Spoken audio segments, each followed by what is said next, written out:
Did you know the president doesn't drink? I didn't, but he sure has driven me too.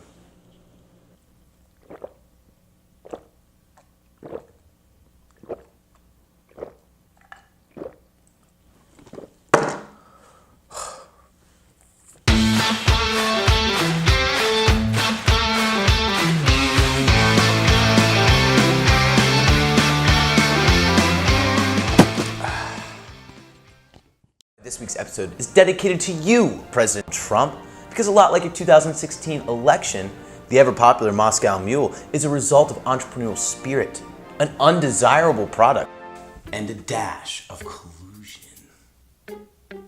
No collusion. No collusion. There is absolutely no collusion.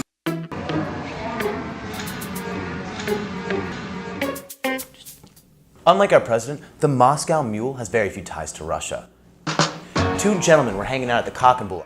Jack Morgan, the owner, was trying to rid his basement of excess ginger beer, when John Martin was trying to get his newly acquired Smirnoff Vodka company off the ground. When all of a sudden, an immigrant by the name of SOPHIE BEREZINSKI walks through the door with 2,000 of these things, copper mugs, from her father's Moscow copper plant. The three sat around and chatted for a little bit and decided to concoct the Moscow Mule. Believe it or not, the Moscow Mule is a fairly simple drink to make. Let me show you. Get your copper mug, add ice, pour in 2 ounces of vodka, 3 ounces ginger beer, and 2 fresh squeezed limes. Lastly, garnish with a lime leaf. And that's the Moscow Mule, a vodka-based cocktail with a punch of refreshing ginger to the face. My name's Beau Robinson. This is Bar School.